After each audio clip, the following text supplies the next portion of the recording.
High everybody, welcome to my YouTube channel Pathak Bari. So আজকে আমি আলোচনা করব তোমাদের ষষ্ঠ শ্রেণীর ষান্মাসিক সামষ্টিক মূল্যায়ন 2024 ডিজিটাল প্রযুক্তি। সো আজকে তোমাদের যে ডিজিটাল প্রযুক্তি যে ষান্মাসিক সামষ্টিক মূল্যায়ন যে পরীক্ষাটা হবে, সেই পরীক্ষার যে নমুনা প্রশ্ন সেটি নিয়ে আজকে আমি আলোচনা করব। সো আজকে আমি নমুনা প্রশ্ন নাম্বার 2 নিয়ে আলোচনা করব।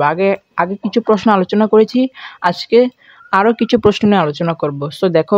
সো এসব দেখার আগে তোমরা যদি আমার চ্যানেলে নতুন হয়ে থাকো, আমাদের চ্যানেলটি সাবস্ক্রাইব করবে এবং পাশে থাকা বেল আইকনটি প্রেস করে দিবা।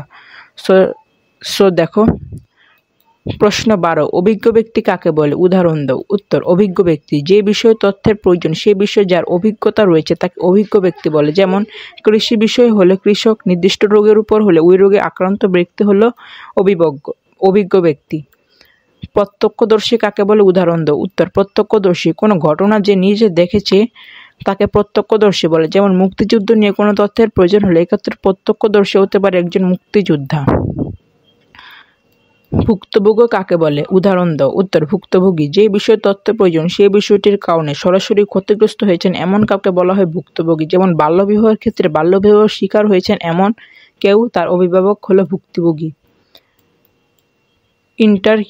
ইন্টারনেট হবে, ঠিক আছে। ইন্টারনেট হলো সারা পৃথিবী জুড়ে পরস্পরের সাথে সংযুক্ত অনেকগুলো কম্পিউটার নেটওয়ার্কের সমষ্টি। সার্চ ইঞ্জিন কি? উদাহরণ দাও। সার্চ ইঞ্জিন হলো এক ধরনের সফটওয়্যার প্রোগ্রাম, অর্থাৎ যার সাহায্যে ইন্টারনেটে থাকা সব তথ্য থেকে সহজেই যে কোনো তথ্য খুঁজে বের করা যায় তাকে সার্চ ইঞ্জিন বলে। উদাহরণ গুগল, বিং, ইয়াহু, ask.com, বায়োডু ইত্যাদি। গুগল কি? গুগল হচ্ছে সবচেয়ে পরিচিত এবং জনপ্রিয় সার্চ ইঞ্জিন যার সাহায্যে ইন্টারনেটে থাকা সব তথ্য থেকে খুব সহজেই প্রয়োজনীয় তথ্য খুঁজে বের করা যায়। উইকিপিডিয়া কি? উইকিপিডিয়া একটি ইন্টারনেট ভিত্তিক মুক্ত বিশ্বকোষ। উইকিপিডিয়া নিবন্ধগুলো ব্যবহারকারীকে সহায়ক তথ্যের সাথে অন্যান্য সংযোগের নির্দেশনা দেয়। তথ্য উপস্থাপনার সময় কী কী বিষয়ের প্রতি লক্ষ্য রাখতে হবে?